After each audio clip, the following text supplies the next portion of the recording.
बिस्मिल्लाहिर्रहमानिर्रहीम। मैं हूं डॉक्टर अजमल मलिक और आप अच्छी तरह जानते हैं कि मैं अपने चैनल डॉक्टर अजमल टीवी पर आपका पसंदीदा प्रोग्राम लेकर आता हूं और आप ये भी जानते हैं कि मेरे प्रोग्राम का नाम है एक सवाल डॉक्टर अजमल मलिक के साथ। हमेशा मेरे प्रोग्राम में आपका एक पसंदीदा फ़नकार मेरे पास मौजूद होता है। इस मर्तबा हमने अपनी ख़ामियों को, अपनी कोताहियों को ख़त्म करने की कोशिश की है। हमारी ख़ामियों और कोताहियों में सिर्फ ये शामिल था कि हम लाहौर शहर से बाहर यानी दीगर शहरों के जो थिएटर करने वाले आर्टिस्ट हैं और जिनको पूरा मुल्क जानता है और थिएटर के हवाले से वो अपनी एक पहचान रखते हैं, हम उन तक नहीं पहुँच पाते थे। मुल्तान शहर जहाँ औलिया के हवाले से, बुज़ुर्गान दीन के हवाले से बड़ा मकबूल तरीन शहर है, वहाँ मुल्तान शहर से बड़े फ़नकार पैदा हुए हैं और बहुत सारे फ़नकारों ने फ़िल्म इंडस्ट्री, टेलीविज़न इंडस्ट्री और थिएटर इंडस्ट्री में अपना नाम और मकाम पैदा किया। और आज मैं अपने सवाल का जवाब लेने के लिए मुल्तान के जिस फ़नकार को अपने पास बिठाए बैठा हूँ, अपना सवाल पूछूँगा। उसका ताल्लुक़ थिएटर, टेलीविज़न से है और ये ख़ानदानी फ़नकार है। इनके वालिद, उन्होंने भी सारी ज़िंदगी थिएटर की खिदमत की, फ़िल्म के हवाले से उनका अपना एक नाम और मकाम, और अब उनके बेटे ने, उनके फ़र्जंद ने आकर उनके नाम को मज़ीद रोशन किया और थिएटर इंडस्ट्री में एक खूबसूरत इजाफ़ा बने। जी हाँ, मेरी मुराद फ़हद अमान से है। आज मेरा मेहमान मुल्तान स्टेज का सुपरस्टार फ़हद अमान है। फ़हद अमान साहब, अस्सलाम वालेकुम। वालेकुम अस्सलाम। सबसे पहले आपका बहुत बहुत शुक्रिया और इतने अच्छे अल्फाजों में मेरा तारुफ़ करा देना, ये आप ही का कमाल है। मैं कुछ भी नहीं, और मेरी सारी ज़िंदगी ख्वाहिश रही है आपके साथ काम करने की और अभी भी है, और मैं अपने आप को बहुत ज़्यादा प्राउड फील कर रहा हूँ कि आज मैं आपके साथ हूँ और आप ये सब प्रोग्राम कर रहे हैं। बहुत बहुत शुक्रिया। हर बड़ा फ़नकार ऐसी बातें क्यों करता है? मैं तो बहुत छोटा तो नहीं, ऐसी बात नहीं। फ़नकार जो भी बड़ा होता है वो कभी इस बात को तस्लीम नहीं करता कि मैं एक बड़ा फ़नकार हूँ। फ़नकार, बड़ा फ़नकार जो होता है वो अपने अमल से, अपने काम से बड़ा होता है। बिल्कुल ऐसे ही है, लेकिन बड़ा फ़नकार मैं बिल्कुल नहीं हूँ, बस छोटा फ़नकार हूँ। बल्कि हूँ नहीं, अभी मेहनत कर रहे हैं, अभी ये स्ट्रगल है, ये मेरी तरक्की की सीढ़ियाँ हैं और इस पर आएगा, कोशिश कर रहे हैं कि जल्द की मंजिल। मेरी तरफ से आपको बहुत ज़्यादा मुबारक हो। मैं आपके नोटिस में देना चाहता हूँ कि फ़हद अमान ने पिछले 2 साल से रेगुलर, जहाँ मतलब कमर्शली तो एक नाम और मकाम है ही, वहाँ पर ये भी है कि फ़हद अमान ने पिछले 2 सालों में जनूबी पंजाब का ड्रामा फेस्टिवल बेहतरीन अदाकार का एजाज़ हासिल किया है। बेहतरीन अदाकार की हैसियत से अपने आप को मनवाया और एवार्ड हासिल किए हैं। आपके साथ बड़े फ़नकार थे, यहाँ मुल्तान की धरती से ताल्लुक़ रखने वाले बहुत बड़े बड़े फ़नकार हैं। जी बिल्कुल, जनूबी पंजाब फेस्टिवल था जिसमें मुजफ्फरगढ़, बावलपुर काफ़ी फ़नकार थे उसमें। बस ये अल्लाह ताला इज़्ज़त देनी होती है, बस मेहनत अल्हम्दुलिल्लाह शुरू से करते हैं और करते आए हैं। ये समझ के करते हैं कि ये जो मैं काम कर रहा हूँ ये ज़िंदगी में मेरा पहला और आखिरी काम है, इसलिए इसको बेस्ट करना है, अपनी तरफ से बेस्ट करना है। ये आप ये सोच लेते हैं कि मेरा पहला और आखिरी काम है और वो उसको विन करने के बाद फिर अगले काम के बारे में सोचते हैं कि ये भी आप ये भी मेरा पहला। ये आप धोखा देते हैं अपने साथी फ़नकारों को, अपने आप को, सिर्फ अपने आप। वो कहते हैं चलो ऐस बारी तो जीत गया है, ले गया है अवार्ड, तो ये इसका लास्ट है, इसके बाद ये जगह खाली हो जाएगी, मैदान खाली हो जाएगा। नहीं, मैं अपने दिल को कहता हूँ ये मेरा पहला और लास्ट है। किसी को नहीं बताता मैं, किसी को नहीं पता, आपने दिल से अपनी मेहनत पे फोकस है कि ये मेरा पहला, कि इसको ये समझ कर करना है कि ये मेरा पहला और आखिरी है। हाँ, ये मैंने जीत लिया तो जीत लिया, और अल्लाह ने आपको हमेशा जो है ना वो कामयाबी दी। अल्हम्दुलिल्लाह। कैसे कामयाबियाँ न दे, आप एक बड़े फ़नकार के बेटे हैं। नाज़रीन, मैं आपको बताता चलूँ कि शेर मोहम्मद अमान हमारी थिएटर और फिल्म इंडस्ट्री का एक बड़ा मकबूल नाम है, और ये हमारा शहज़ादा आर्टिस्ट जो है फ़हद अमान, ये उनका फ़र्जंद अर्जुमंद है। मैं पहले भी जिक्र कर चुका हूँ। फ़हद साहब, मेरा प्रोग्राम है एक सवाल। जी, सवाल तो मेरा सबसे होता है, तो जवाब भी बड़े खूबसूरत होते हैं। कुछ दोस्त तो ऐसे हैं जिन्होंने मुझे जवाब ही दे दिया है। नहीं, आप उम्मीद रखें मैं आपको जवाब नहीं दूंगा। आप मुझे जवाब नहीं देंगे, इसका मतलब मैं प्रोग्राम यहीं ख़त्म कर दूँ। आपके उस सवाल, उस तरह का जवाब नहीं, यानी कि आप मुझे जवाब नहीं देंगे। हाँ, अब आप जवाब देंगे? नहीं, अब आप सवाल करें, नहीं, मैं सवाल करूँगा, मैं जवाब दूंगा। आप छोटे होकर जवाब दोगे? जूनियर होकर आप जवाब देंगे? चले, मैं छोटा जवाब दूंगा। नहीं, आप छोटा जवाब नहीं देंगे, आपके जवाब में बड़ा जवाब होगा। हाँ, देखते हैं। बात छोटी, जवाब बड़ा। सवाल है मेरा आपसे कि आप माशाल्लाह आज के दौर के बेहतरीन एक्टर हैं। ये दुनिया में कोई और काम नज़र नहीं आया था, आप एक्टर ही बनना पसंद किया? काम तो दुनिया में बहुत ज़्यादा नज़र आए थे। अच्छा, और दूसरे कामों में खूबसूरत लड़कियां नहीं थी? चार नहीं था? हाँ। नहीं, ऐसी भी बात नहीं है। उसमें बस असल में जो मेरा इस काम में आने का मकसद, मेरी ख्वाहिश कम थी। अच्छा। और मेरे वालिद मोहतरम की ख्वाहिश बहुत ज़्यादा। मैंने बिल्कुल कभी नहीं सोचा था, मैंने मैट्रिक एग्जाम दिए, मतलब कॉलेज लाइफ तक मैंने ये बिल्कुल नहीं सोचा था कि मैं इस काम में चला जाऊंगा, शोबिज़ ज्वाइन कर लूँगा। लेकिन अब्बू बड़ी ख्वाहिश करते थे कि यार तुम ड्रामा करो, तुम ये करो। जैसे मेरी 20% ख्वाहिश थी, अब्बू की 80% थी। जब मैंने एक ड्रामा किया तो फिर मेरी 80 हो गई। अच्छा 20 हो गई। नहीं वो मैंने सुना है कि आप छोटे होते जब शेर मोहम्मद अमान साहब के साथ थिएटरों में जाया करते थे, आप रिहर्सल अटेंड किया करते थे, रिहर्सलों में बैठते थे। बिल्कुल है। तो वो लड़कियां आपको बड़ी प्यार भरी निगाहों से देखा करती। हाँ जी, वो आज भी हैं बड़ी प्यार भरी निगाह। लेकिन आप उस वक्त शायद आप उनकी निगाहों को नहीं समझ सके, आप फील्ड में आ गए। आज तो समझ गया हूँ उनकी। मैं बहुत ज़्यादा समझ गया हूँ। अच्छा, काफ़ी समझ रहा हूँ। नहीं वो किसी की निगाहों का शिकार भी हुए हैं या सिर्फ देखा है उनको? नहीं, अल्लाह ताला बचा देता है जी। नहीं वो शेर मोहम्मद अमान साहब को ये प्रोग्राम नहीं दिखाएंगे। नहीं, वो फिर भी देख लेंगे। वो आपकी एक्टिविटी सारी देखते नहीं आप क्या समझते हैं कि उनको आपकी एक्टिविटीज़ का नहीं पता? सारा पता होता है, बड़ों को सब पता होता है। जैसे आपको पता, जैसे आपका मुझे पता। नहीं रात को शो खत्म होता है 1 बजे 1:30 बजे खत्म हो जाता है। मैं उनके साथ ही घर जाता हूँ। आप उनके साथ घर जाके और फिर निकल जाते हैं, इस बात का पता है उन्हें? नहीं, मैं वो जवान बेटा होने की वजह से आपसे पूछते नहीं है, आपको यही कहते हैं कि बेटा दिन में क्यों लेट है, रात को टाइम से? नहीं, मुझ पे उनकी बड़ी निगाह है और मैं समझता हूँ कि अगर मैं उन बुरे कामों से बचा हुआ हूँ तो इनमें उन्हीं की शफ़क़त। अभी आप कहते हैं कि आप बचे हुए? अभी मतलब मैं बचा। आप मुल्तान स्टेज के माशाल्लाह स्टार आर्टिस्ट हैं और हैंडसम हैं, और आपकी तरह दूसरा कोई भी हैंडसम नहीं है। ये बस आपकी मैंने किसी लड़की को, मुल्तान की किसी आर्टिस्ट को, या आउटडोर से यहाँ मुल्तान आई हुई किसी आर्टिस्ट, या लाहौर से आई हुई किसी आर्टिस्ट के मुंह से ये नहीं सुना। मैंने जिक्र किया है फ़हाद अमान तो वो आगे से कहती है फ़हाद अमान, इसके पीछे क्या असबाब है? ये भी अब्बा जी ने सिखाया था? इसके पीछे भी अब्बा जी की तरबियत थी? नहीं, इसके पीछे तो नहीं थी। आपका अपना कमाल है।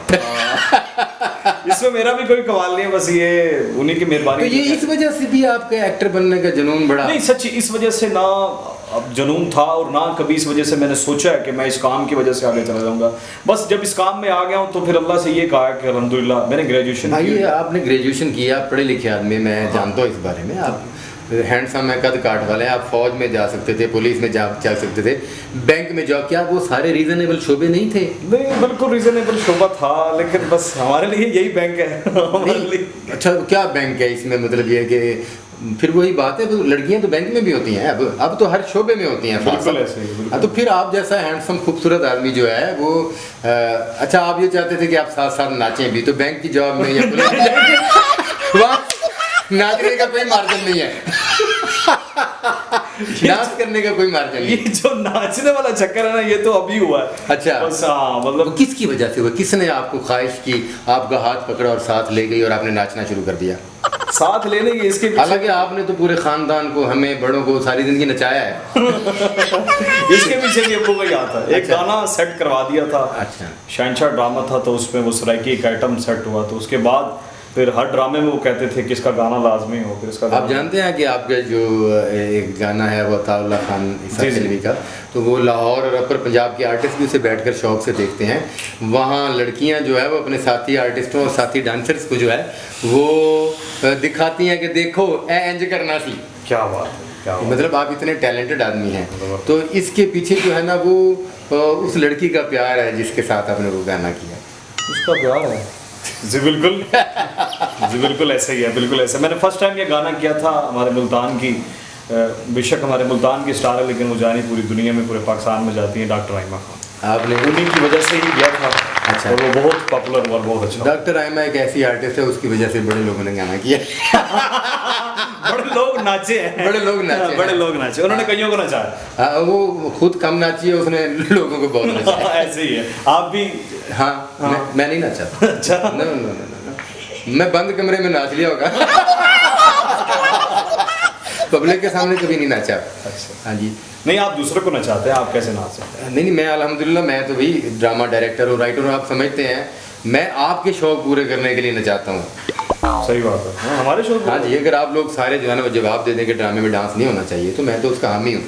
ये कैसी बात है? हाँ, देखने वाले भी अब इसी तरह। नहीं तो फिर ये क्यों अदाकार क्यों बने? क्या वो अच्छे शोबे नहीं थे जो मैं बता रहा हूँ कि कोई मतलब किसी अफसर लग जाते, जंगलात में अफसर लग जाते? बस ये एक्टर ही क्यों बने? बस असल में ना बचपन से ही जब कुछ होते हैं ना, मैं छोटा सा था तो सारे कहते थे तू बड़ा होकर फनकार बनेगा, तू बड़ा होकर फनकार बनेगा। अब बड़ा होकर फनकार बनते सारे कहते तू फनकार क्यों बन गया? नहीं, वो लोग इसलिए कहते थे कि तू बड़ा होकर फनकार बनेगा, पर आप बचपन से ही बड़ी मजबूत बातें करते थे।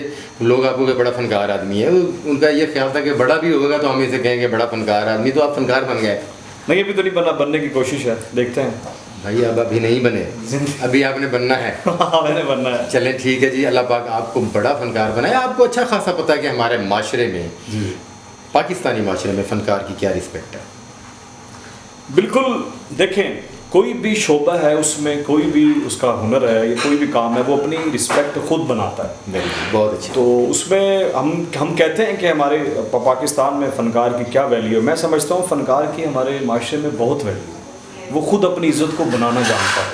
बहुत खूबसूरत। मैं 6 साल की उम्र में मैंने पहला ड्रामा अब्बू के साथ किया था। उसके बाद आज तक मैंने बचपन से सोचा यही है कि मैं इस काम को इबादत समझ के करता हूँ। माशाअल्लाह। मेरा रिस्क हलाल है, मेरे माँ बाप बहन भाइयों का इसमें रिस्क है, मुझे इसमें से जो कुछ कमाना है, मुझे अपना कुछ करना है। और अल्हम्दुलिल्लाह छोटे से अरसे में जो लोग ये कहते हैं ना कि ये फील्ड हमें क्या देती है, अल्हम्दुलिल्लाह मैं उन्हें बताता हूँ कि मैंने छोटे से अरसे में इस फील्ड से ही सब कुछ किया। माशाअल्लाह। इस फील्ड से ही मेरा नाम, इस फील्ड से ही मेरा मकाम। देखिए कोई भी आपको काम है, आपका शेड्यूल प्लान तो आपके पास है ना कि आपने उस काम को किस तरह मैनेज करना है। तो उसी तरह आप उसको इज्जत वाली तरफ भी लेके जा सकते हैं, बुराई की तरफ भी लेके जा। बहुत खूबसूरत बात की है फ़हद अमान ने कि शोबा कोई भी हो, इंसान अपनी इज़्ज़त, अपनी रिस्पेक्ट खुद बनाता है, और इंसान की इज़्ज़त और रिस्पेक्ट की वजह से उस शोबे की इज़्ज़त होती है। हर फनकार की, कुछ फनकारों की मिस्टेक्स और गलतियाँ जो है ना, वो शोबे को बदनामी की तरफ लेकर जाती हैं।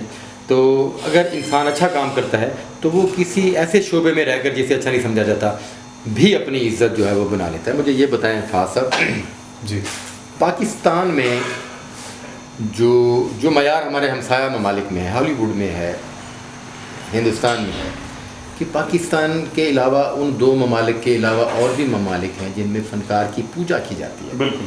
फ़नकार को बहुत उसकी कदर की जाती है।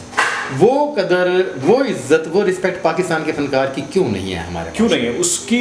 मेरे पॉइंट ऑफ व्यू से, मेरे अपने एनालिसिस हैं उस हवाले से ये है कि जो हमारी गवर्नमेंट है, जब तक वो फनकार को डीवैल्यू करेगी तो आवाम भी उसको डीवैल्यू समझेगी। बहुत खूबसूरत। जब हमारी गवर्नमेंट फनकार को कहेगी कि मतलब ये ग्रेट लोग हैं, ये हमारे फनकार, ये हमारे मुल्क का सरमाया है, तो ऑटोमेटिकली मतलब उसकी आवाम भी आपको उसी नज़रिए से देखती है। आप दूसरे ममालिक देखते हैं, उसमें गवर्नमेंट पहले सपोर्ट करती है कि हमारे स्टार्स हैं, हमारे ये सितारे हैं, तो फिर जाहिर बात है आवाम को पता होता है उनसे ज़्यादा टैलेंट हमारे पाकिस्तान में है, उनसे ज़्यादा फनकार अच्छे हमारे यहाँ हैं। सिर्फ ये है कि इसको बड़े लेवल पर देखा नहीं जाता। जब ये बड़े लेवल पे दिखने लग जाएंगे तो ये फनकारों की भी मांग उसी तरह ही होगी दूसरे ममालिक में, जैसे आज हम भारत का जिक्र कर रहे हैं। आप चाहते हैं कि उन ममालिक की तरह यहाँ भी फनकार की उतनी रिस्पेक्ट हो? बिल्कुल, मैं दिल से उन एजाज़ात से नवाजा जाए, बिल्कुल, जो एजाज़ वहाँ दिए जाते हैं। ऐसे ही है, बिल्कुल। तो ये इश्क भी हुआ ज़िंदगी में, क्योंकि फ़नकार बड़ा रोमांटिक आदमी होता है। इश्क नहीं हुआ अभी तक यार, पसीना तो साफ करो, इस बात पर क्यों इतने आप? इस बात में नहीं, मुझे काफ़ी देर से इतना प्यारा फनकार है फ़हद अमान, और शर्मीला भी है थोड़ा सा। इतना शर्मीला फनकार है कि बहुत सारी ख़वातीन ने कोशिश की हैं, अपनी शर्म उतार बैठी हैं, इसकी शर्म नहीं उतार सकती। तो ये इश्क नहीं हुआ, इश्क नहीं हुआ अब तक। जितने किए हैं फ्लर्ट किए हैं, फ्लर्ट भी नहीं किया, किसी के साथ सीरियस नहीं हुए, किसी के साथ सीरियस नहीं हुआ। आपका प्रोग्राम है, सब हाँ देखेंगे।